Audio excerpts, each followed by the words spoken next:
What is up guys, Joe here, back with another video, and this is the iPhone 12 Pro. Well, under this is the iPhone 12 Pro and the iPhone 12.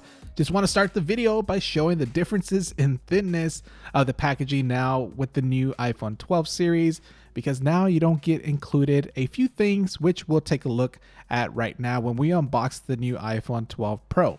Now in this video we'll be concentrating on the iPhone 12 Pro and do a little comparison with last year's iPhone 11 Pro model. But if you do want to see a video on the iPhone 12, I am working on one, so be sure to subscribe to the channel and hit that notification bell because that will be coming out very soon. So this is one of 4 new iPhone 12 models that Apple is releasing in 2020. I opted for the new Pacific Blue color option, and now that the 12 Pros start at 128 gigabytes, I went with the base storage option as well. I'm glad that the Pros at least come in 128 gigabytes now, because 64 gigabytes isn't cutting it nowadays. But inside we do get the new iPhone 12 Pro along with a SIM ejector tool, some warranty information, and one Apple sticker. We also have a USB-C to Lightning cable, and that is actually all that comes in the box. No longer will you have a wall adapter or ear pods in the box, because Apple says they're trying to cut costs and be more environmental friendly. So because of that, with the exclusion of these 2 accessories, the packaging of the iPhone 12s now is not going to be as thick. Damn, boy, he's thick, boy. But another thing with the packaging is now you get this white little sticker on top of the screen with little icons saying what each button does on the sides of the iPhone 12 Pro. At the bottom, you also have a little charging icon showing where the port for charging is at. But peeling this off, we get our new shiny iPhone 12 Pro. Now the 12 Pro does have this new flat design, and the frame on it is made out of stainless steel, so it looks really shiny. But taking a look around the side of the device, on one side we have the volume buttons along with the silent switch, and you will also notice the SIM card now is on this side as well. And at the bottom we have some holes where our microphone and our speaker will sit, along with a lightning port right in the middle. But continuing on the other side, we have our power/Siri button, or also known as the side button. And you will notice this little strip here, which is actually part of the 5G antenna. So if your network supports 5G, you can now access that on the iPhone 12 Pro and also all other iPhone 12s. But first impressions of the new flat edge design, or should I say the retro design of the iPhone 12 Pros, definitely am a fan because it feels like you have a better grip of the phone, especially when it comes to larger devices like this new 6.1 inch iPhone 12 Pro.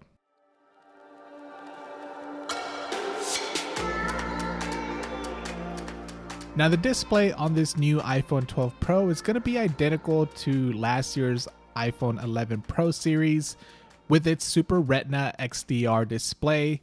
So it is still going to be OLED, and actually one good thing about the iPhone 12s all around is that they all have the same type of display, which is nice. Now on this display, you also have a new ceramic shield, and basically the ceramic shield is made from nano ceramic crystals that makes it harder than most metals, and it's made into the glass. So with this, it's supposed to give you stronger glass and also give you 4 times better drop performance. So hopefully you'll see less broken screens, but I would like to see how it holds up over time, because with this ceramic shield, it should also help with protecting against nicks, scratches, and everyday wear and tear. So maybe I'll be rocking this without any kind of case. Might be living on the dangerous side if I do that. But this year, the iPhone 12 Pro has gotten a larger display comparing it to the past couple years, like the 10, 10S, 11 Pro. Those all had a 5.8 inch display. Now, since all previous models have been pretty much identical in size, I have an iPhone 10 here, and just putting it next to it, it is just slightly taller. Now, last year, the iPhone 11 Pros had great cameras, and this year we have a slight upgrade in cameras. Now the iPhone 12 Pro has an upgraded 7-element wide-angle lens with an f1.6 aperture that's going to capture 27% more light. Now with this new 7-element wide-angle lens, you also get edge-to-edge sharpness And you also have a new optical image stabilization sensor.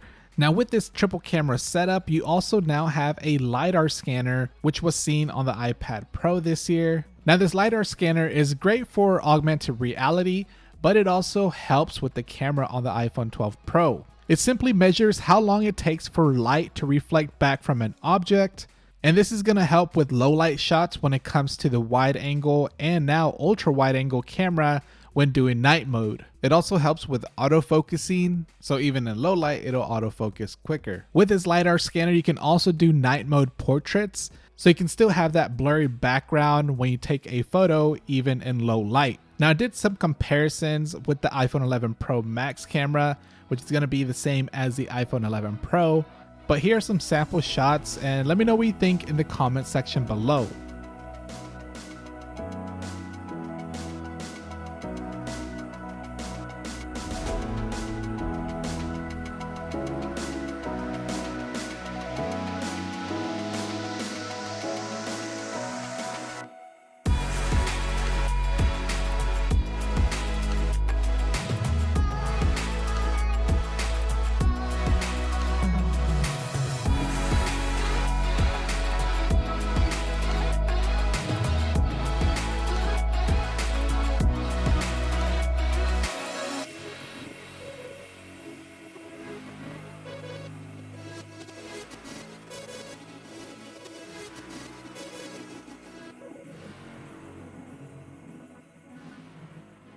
Now when it comes to video recording, the iPhone 12 Pro can still record at 4K up to 60 frames a second, but with these cameras you also get HDR video recording with Dolby Vision at up to 60 frames per second. So this is going to be great for those prosumers that like to take video, because now with Dolby Vision recording, it has now gone from 8-bit to 10-bit HDR recording.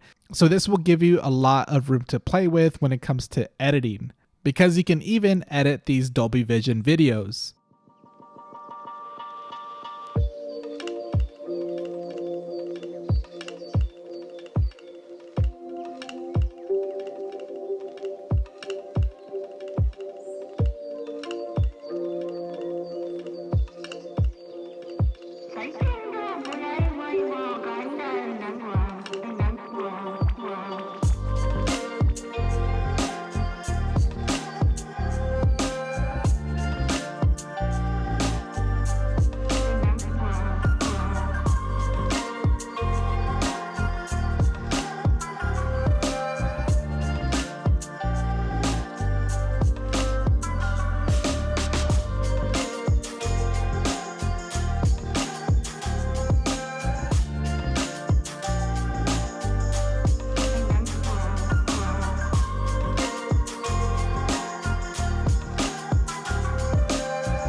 Now, unfortunately, I didn't get some HDR video recording, but if you're a fan of time-lapse, you can now do time-lapse in night mode.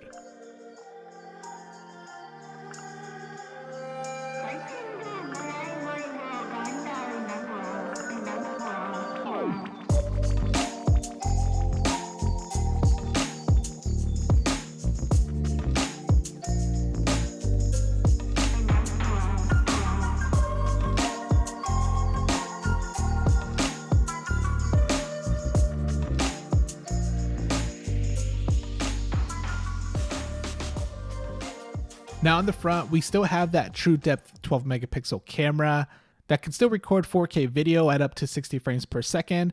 Just like the rear camera, you also get HDR video support with Dolby Vision up to 30 frames a second. You can also do night mode on the front facing camera now too. So you'll get those better selfie shots even in low light conditions. Now the iPhone 12 Pro, along with all other iPhone 12s, is packing a A14 Bionic chip, which is going to be an upgraded A13 Bionic chip from last year's iPhone 11s. Now from using it for several hours, I could not really see much of a difference. I did run some Geekbench scores, and just from numbers, this was what I got.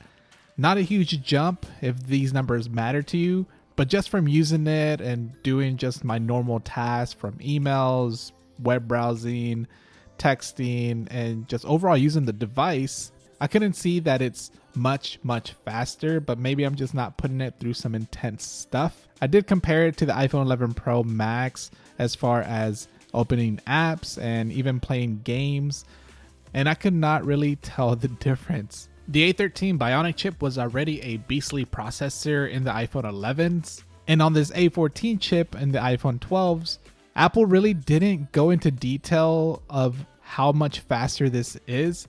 They pretty much compared it to other smartphones and simply said it was 50% faster CPU and GPU than any other smartphone chip. So that's probably why they didn't say how much faster it was this year, because just comparing it from just regular tasks that I do or even trying to play some games, I hardly saw any difference. But this A14 chip, I would still say it's probably one of the best out there on a smartphone. And I guess it is 50% faster in CPU and GPU than any other smartphone chip. Now with this upgraded A14 Bionic chip, we also get 5G support, and this is going to be subjective because it all depends on your location and also your cell phone provider. I did use the speed test app from Ookla and ran a few tests comparing it to the iPhone 11 Pro Max that was on LTE, and the iPhone 12 Pro was on 5G.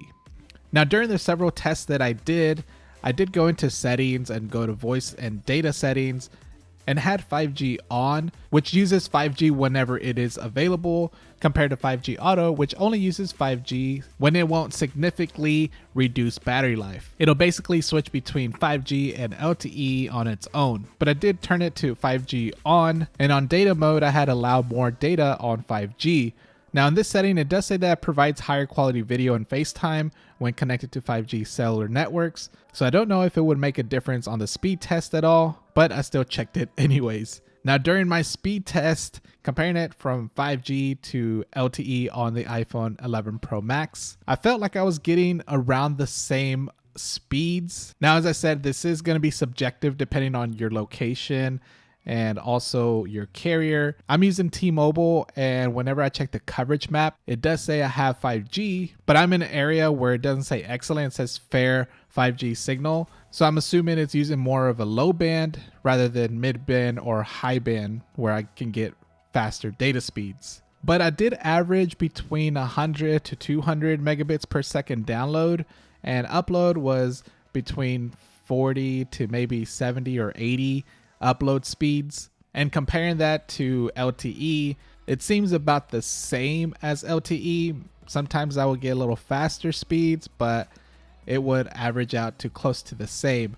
Now currently T-Mobile does have the largest 5G coverage, so in many places you will be able to get coverage for 5G. It just depends your location. If you get those super high speeds like over gigabit speeds, which is something I would want to have in my area. Now I do live in Texas, so in the Dallas area we do have many places that have really good 5G coverage. But maybe I'll make another video whenever I am able to get those faster data speeds. T-Mobile's LTE is actually pretty good already, but I want to be able to see those gigabit speeds in the future, or hopefully soon. So like I said, depending on the area you're at, you may experience even faster 5G. Even LTE is still good in my opinion, unless if you're downloading huge amounts of data. But I would suggest just leaving the 5G auto setting on. That way you get the best speeds wherever you're at automatically, whether it's on 5G or LTE, it'll do it on its own, because that's a feature on this iPhone 12 Pro and all other iPhone 12s. And it won't drain your battery like if you would if you had always 5G on. Now, if you've ever heard of MagSafe, well, you probably had a MacBook, because that's what MagSafe was for the MacBook, simply a magnetic charger. MagSafe has now made its way to this new iPhone 12 Pro and all other iPhone 12 devices. And what it is a magnetic ring that's inside your device and helps it magnetize to accessories and this new MagSafe charger that you can buy for $40. The MagSafe charger can wirelessly charge your iPhone 12 Pro up to 15 watts, so it'll be faster than your standard 7.5 watt or 10 watt Qi chargers. Now when you slap this MagSafe charger on your iPhone, you will hear a new chime and see this charging ring, similar to the Apple Watch. Now the magnets on this are pretty strong. They can even dangle your phone, but don't get too crazy because it might go flying. But it is pretty cool because with this, you know your iPhone is actually charging when you are using wireless chargers, because you don't have to worry about finding that perfect spot. That way you get the wireless charge. This just magnetizes to your device and it starts charging. Now lastly, something else that got an upgrade was the splash water and dust resistance, because comparing it to the iPhone 11 Pro models, the iPhone 12 Pro now has a max depth of 6 meters, up to 30 minutes of resistance, versus last year that was 4 meters, up to 30 minutes on the 11 Pros. This still doesn't mean to take a dive in the pool with your new iPhone 12 Pro. But aside from these new features, this is the iPhone 12 Pro. I think if you are on an 11 Pro model, you shouldn't really upgrade. Anything older than that though, this iPhone 12 Pro would be a great upgrade. You get a new flat design, a bigger screen, improved cameras, and 5G support. But I can't see why you should upgrade if you do have that 11 Pro or Pro Max, unless you utilize the camera for your profession, because now you get HDR video recording with Dolby Vision and the improved night mode. But going out and spending another $1,000 plus just for these features, I don't think it would be worth it, because the 11 Pro was already a solid device. Personally, I really like the new design and feel of it, but after one full day of use, I feel the stainless steel does seem to catch a lot of fingerprints. I know this isn't a huge deal and can easily be fixed by slapping a case on it or just wiping it clean, but I wish the fingerprints didn't show up as much. Overall, I am digging this new Pacific blue color option and the slightly bigger 6.1 inch display. It definitely makes me want that larger 6.7 inch iPhone 12 Pro Max when that is released. But let me know your thoughts on the new iPhone 12 Pro. Is this something that you'll be picking up? And what feature is your favorite? I'd like to know your thoughts in the comments down below. Other than that, that is going to wrap it up for this video. As always, if you did enjoy it, let me know by hitting that like button, as it not only lets me know that you enjoyed the video, but it also shows support to the channel. And feel free to hit me up on Twitter or Instagram. I'll leave those links down below in the description. And lastly, if you feel like being awesome, subscribe to the channel and be sure to click that notification bell. That way you'll be notified every time I drop my next video and you won't miss out. I appreciate you all for watching, and I'll catch you all on the next one. All right, peace.